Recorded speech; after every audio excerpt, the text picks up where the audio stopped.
5:10 na, 1 Western Visayas na. 5:10 na, 1 Western Visayas na.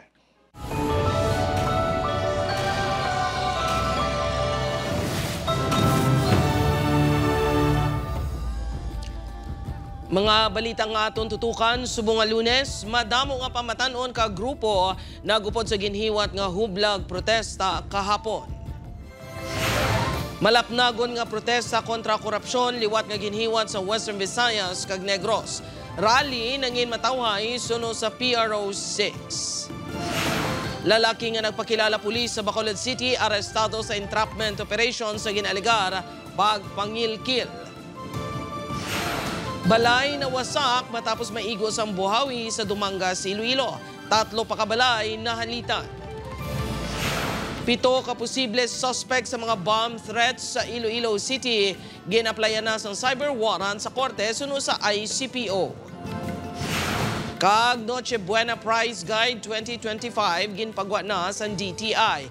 500 pesos nga budget sa pang Noche Buena tuman kakulang suno sa pila ka manugbakal.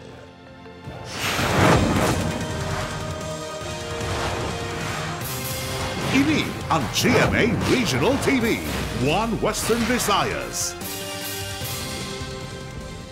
Mayong hapon Western Visayas kag Negros Occidental, malantaw man kita sa live streaming sa YouTube channel sa GMA Regional TV kag Facebook page sang 1 Western Visayas. Sa nagapangunang balita, linibo ka pumuluyo katapos ang simbahan kag nagkalain-lain nga sektor liwat nagpatigayon sang malapnagon nga protesta kontra korupsyon. Rally nangin matawhay. Ini ang gintutukan ni Kim Salinas. Kasumong sang kainit sang tiyempo, ang kainit sang Balatsagon sa mga Ilonggo nga nagmarcha sa dalanon sa Iloilo City kahapon. Panawagan sang grupo nga prisuhon ang tanan nga may kahilabtanan sa korupsyon sa pungsod. Masobra 1,000 ka mga mangunguma halin sa Iloilo ang nagpakigbahin. Dapat sana pantay-pantay. Yung nautsibahan natin milyon na, bilyon na, trilyon na ang aabutin. Puro due process kang nangyayari. Samantala, pagka yung mahirap talagang kagawa ng krimen, kaunting krimen lang, huli ka agad, kulong ka agad. Nagpabutyag man sang hibubunot ang mga estudyante. Sana yung budget sa korupsyon ilaan sa budget sa edukasyon kasi yung mga state colleges nagsasuffer sa budget cuts. Historic ang pagkabig sang kahublagan kontra korupsyon sa ikaduwa nga hugnat sang rally. We hope and pray, pamatian nila kita, kag in our lifetime makita natin ang pagpamanagbanag sang Pilipinas kag corruption free na ini. Nagtipon man ang mga Antikenyo para sa aksyon kontra korupsyon sa EBJ Plaza sa San Jose Antique kahapon sang aga. Ginpangunahan naman sang simbahan ang misa kag trillion peso prayer rally sang mga kapisnon sa Rojas City. Nagmarcha man sa mga dalanon sang Crossing Banga kag New Washington ang mga Akyanon.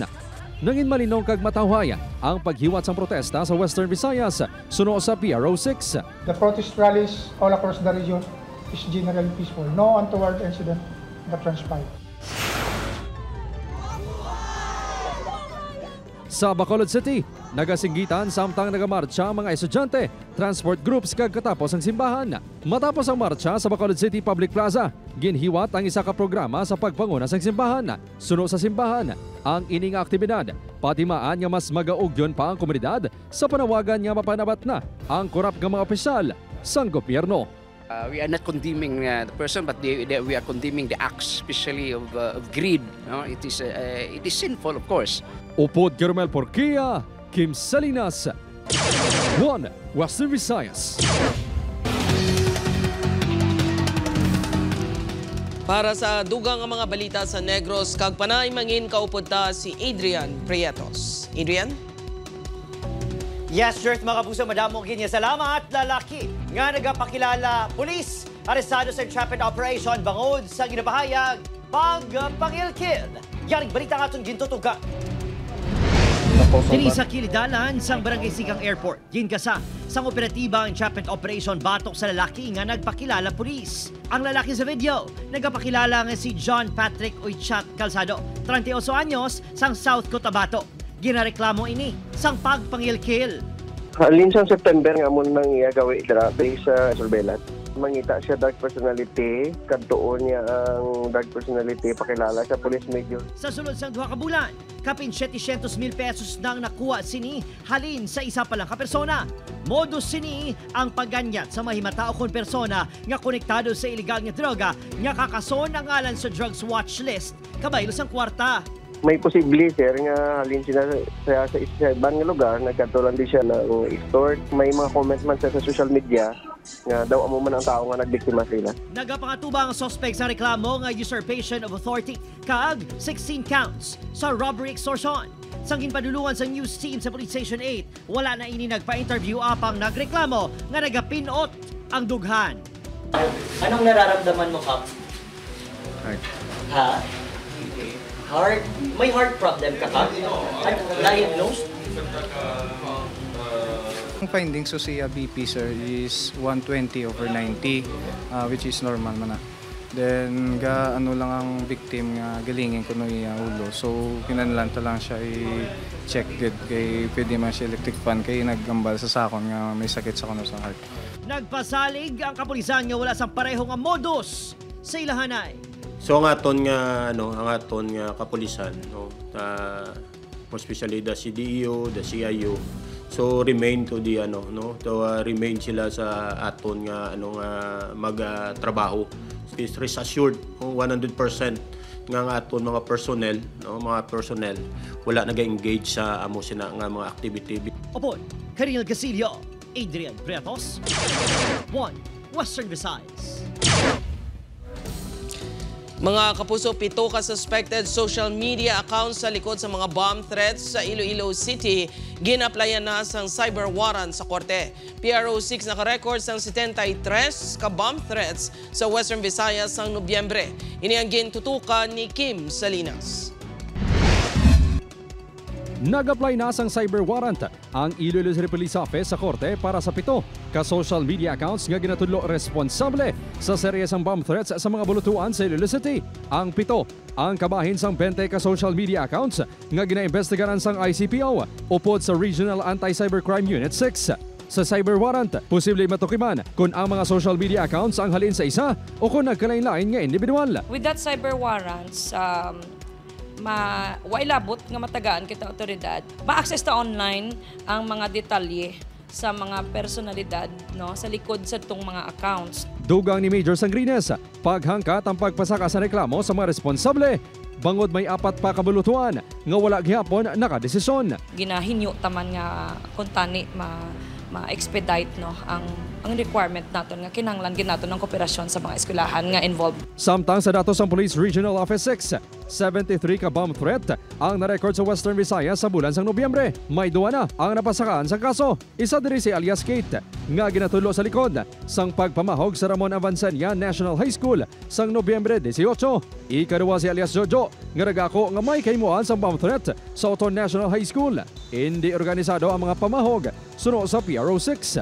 Want to disclose the investigation, but we have numbers na nakukuha and our anti-cybercrime group is already working on it. Soon, those numbers will have their identities, and when they have, cases will be filed against those people. Sa ginalauman niya pagtipon-tipon sa madamo nga tao sa mga aktibidad sa Paskwa, paandam sang PRO6. We hope to see na wala nang magbabantro kasi nakakasuhan natin. Hahabulin natin yung mga ganun. Upod Carmel Porquia, Kim Salinas, 1 Western Visayas. Buhawi nagwasak sang isa ka balay sa Dumangas, Iloilo sang Sabado. Serye sa mga buhawi kag ipo-ipo nagluntad sa among ation. Si Julius Vilacaol nakatutok.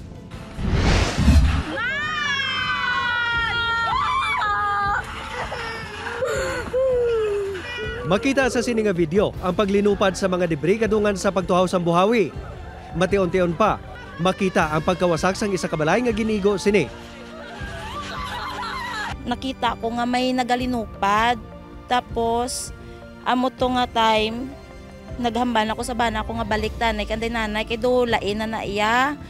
Kasinggit pa ko di sa tiyo ko di nga diri mismo sa balay nga nagubaan nga sing buhawi choy. Nagluntad ang insidente pasado alas 4 Sabado sang hapon sa barangay Patla, Dumangas, Iloilo. Ang buhawi ang ginabulumanta naglaslas sa sulod sang 10 minutos. Nagikan kuno ini sa barangay Kayos nga katupad lang sang patlad. Ang balay nga nawasak ginapanagiyahan sa pamilya de la Cruz. Dogin alsa ya gitanan eh. Amo to dayo was agitanan tanan diyo asas talamnan daw. 3 pagid ka mga balay ang partially damaged bangod sa insidente. Suno sa mga pumuluyo. Hindi lang isa ka buhawi ang naglabay sa ilang lugar sang among ation. Ini ang ginkumpirmar sang MDRRMO Dumangas. Base sa report nga ila nabaton, 2 ka buhawi kag 1 ka ipo-ipo ang nagluntad sang among ation. Ang ipo-ipo ang nagporma sa kadagatan sa tunga-tunga sang Dumangas kag isla sang Guimaras.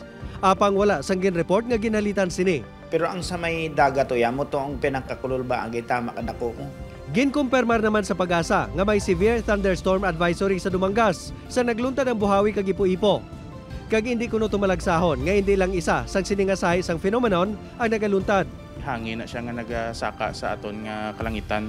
Pero in order nga may may mag-create ang isa ka tornado, kinahanglan may vertical wind funnel kita. Magluwas sa mga buhawi kag ipo-ipo. Dapat man kuno magbantay ang mga pumuluyo sang tuman kabaskog nga pagulan kag pagpinangilat sa tion sa severe thunderstorm. Gani panugyan sa Pag-asa. Masami nga magmonitor tag sa may thunderstorm advisory sa isa ka lugar. Upod kay Cirilo Rendoque, Julius Bilacaon. 1. Western Visayas.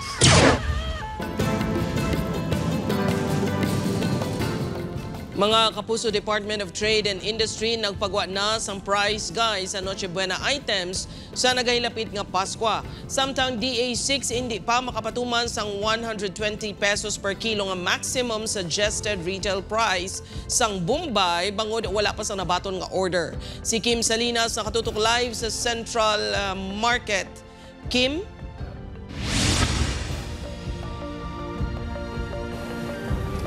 Jert, tuman kakulang. Ini ang reaksyon sang pila ka mga Ilonggo sa pahayag sang DTI nga makaigo ang 500 pesos nga inogasto sa mga inoghanda nga pagkaon sa Noche Buena.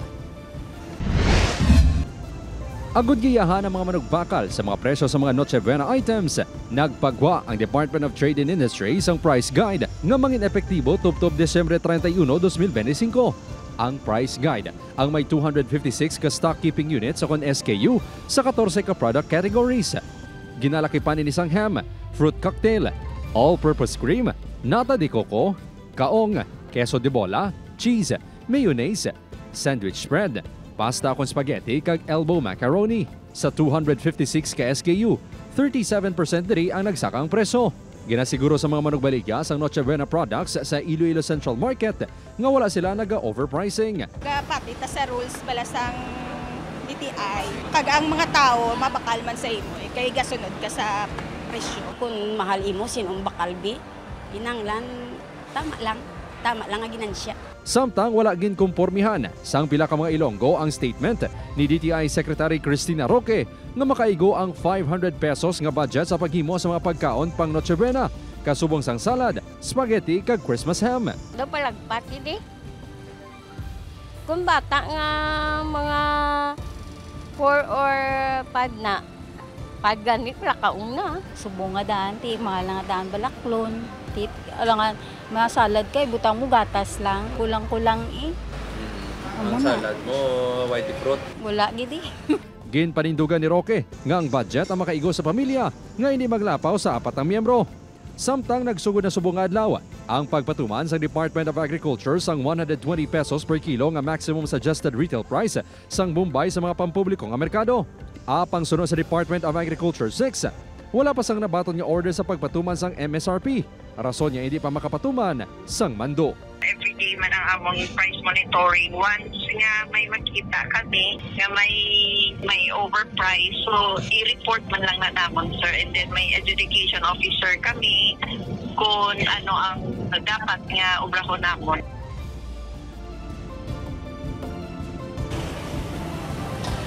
Jert, parugyan sa DTI agod nga makakinot nga bantayan ang mga produkto nga may diskwento o kon nakapromo. Dugang sa ahensya dapat sa keron man sa mga consumer ang expiration date, price tag kag kalidad sa produkto agod makalikaw sa peke nga Noche Buena items.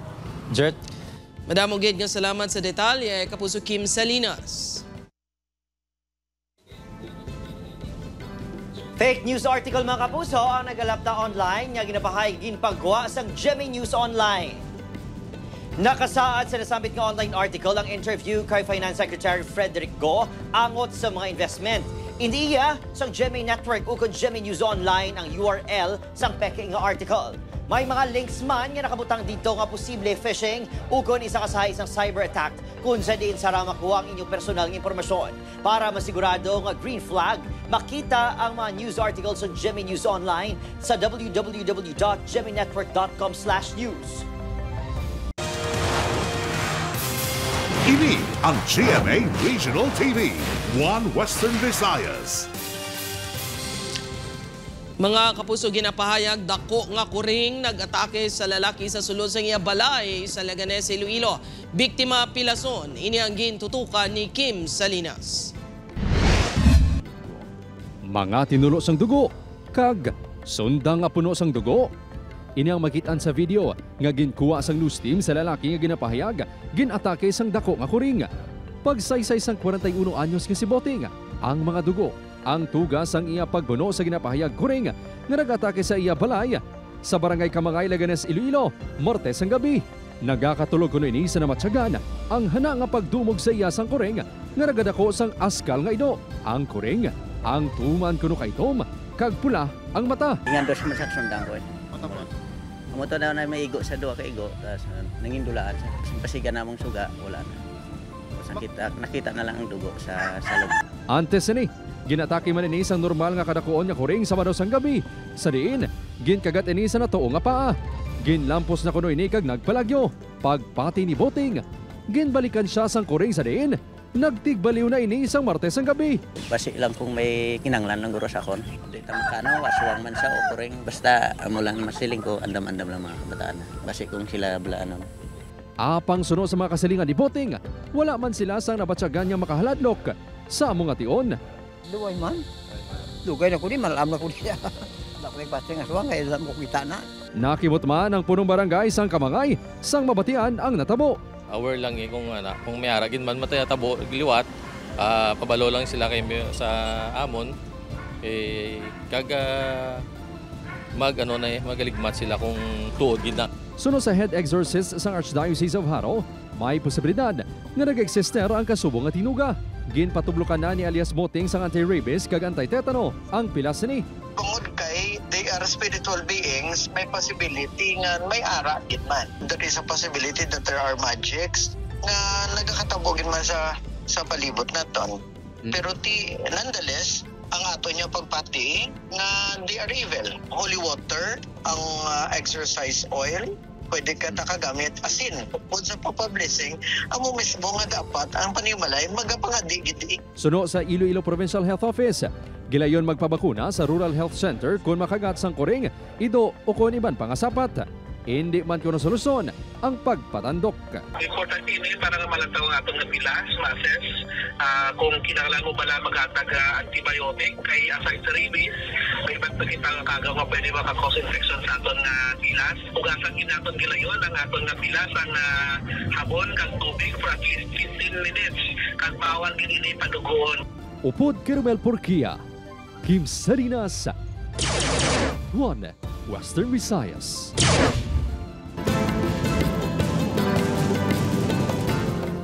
Mga puso, dako naman ang lauman ni rollback sa presyo ng diesel kag kerosene buwas. Base sa datos na gikan sa mga oil company, 2 pesos kag 90 sentimos ang iganubo sa presyo sang kada litro sang diesel. 3 pesos kag 20 sentimos naman sa kada litro sang kerosene. Samtang presyo naman sa gasolina magasaka sang 20 sentimos kada litro. Buwas sa aga, December 2 ipatuman ang paghulag sa presyo sang gatong. Mga kapuso, 108 ka boarding houses sa Iloilo City ginpasiraduhan subong nga tuig. Masobra 1,400 ang natukiban nga wala sang permits. Si Kim Salinas nakatutok. Naglabot na sa 108 ka mga boarding houses ang ginpasiraduhan sang Iloilo City Boarding House Commission humalin Enero tubtob Oktubre subong nga tuig. Sa 3,320 ka mga boarding houses nga ila gin-inspect, 1,405 diri ang naga-operate nga wala sang permit. Pinakamadamo diri ang na-record sa Haro nga may 363. Ginasundan sa Mandurriao nga may 264, kag La Paz nga may 220. Kalabanan ginaya wala gina permits. Permits sa zoning o na bid sa fire, ubo, building permits. Ginambal namon nga ti ina requirements, ina ginakinahanglan gid ka mag-operate may ano. So ano brown namon sir. So kadto ka mo sa barangay kapitan. Kayo kung certification nga ipasira na. 1,066 ang ginisyuan sang BHC sang notice of violation. Sa diin, 598 ang nagapilar. Ang mga wala nagapilar, ang pasiraduhan man. Hindi sila makakuha, ipakos kinamon niya. By siyempre, infeksyon namon, way ka maka-comply, final notice, at atag sa BPLD, kaya kami mangga-recommend nga ipakos. Si Claire nga 1991 pa nagsugod sang boarding house ini, ginasigurado nga compliant ini. Unfair kuno sa mga lehitimo ang mga nag-ooperate nga wala sang permits. Ga negosyo ka kinahanglan sundon mo gid yang tanan nga requirements ang lahi. Ilang ginabayad mo di ano ka pa kada tuig?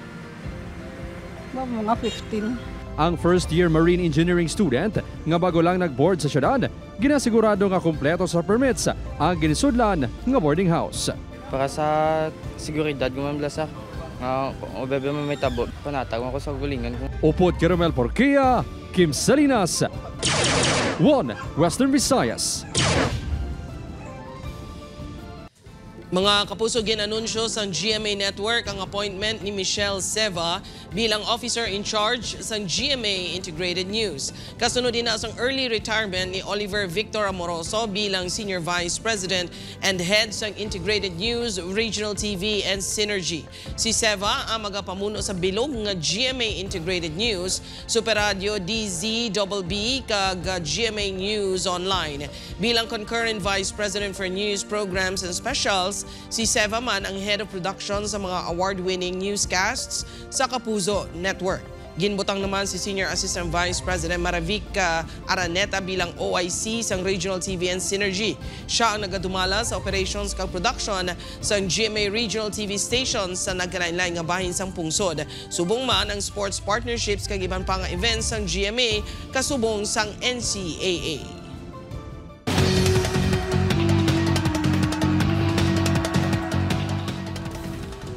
Mapusog gindeklarar nga dead on arrival sa Rural Health Unit sang Miagaw, Iloilo, 19 anyos nga rider kay kilala kay alias Nonoy, residente sang Barangay Palaka sa Amunga, Banwa. Matapos makabunggo ang ginadala sining motorsiklo sa isa ka SUV sa bahay naman sang Barangay Uyungan, Miagaw, Iloilo, pasado alas 11 kahapon sang aga. Base sa investigasyon sang Miagaw Police, nagapaliko sa wala para magsulod sa iya puluyan ang 49 anyos si SUV driver nga si Elias John sa nagluntad ang aksidente. Ginalanta nga madasig ang dalagan sa motorsiklo gani wala ini makapreparar sa pagliko sang salakyan. Ginkusudiya sang Miagaw MPS ang driver apang nakaistorya ang mahimata sang rider para sa areglo. Pag-start niya na dasig ang dalagan mo sa motor kag wala sang helmet, directly impact sa iya nga tuong side sa lagit sa may before sa pertahan. Ini ang GMA Regional TV, 1 Western Visayas.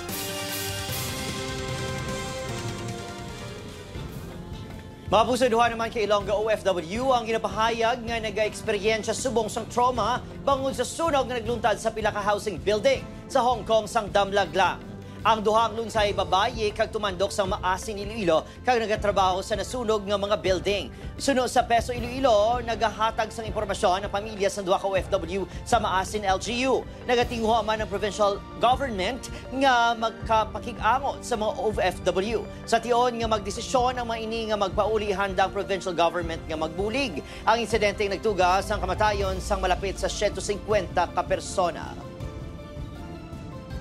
We can assist them, we can help them how to be repatriated in close coordination with the national government agencies, the OWA and the DMW, and also with the DFA if needed.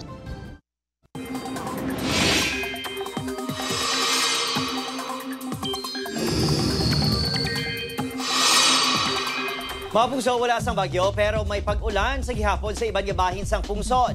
Tungod sa Intertropical Convergence Zone kun ITZZ, amihan kag easterlies. Sa datos sa Metro Weather, dakong syansas ng pag-ulan sa ibang ibahin sa Western Visayas, kaupod ang Antique, Iloilo, kag Negros Island Region.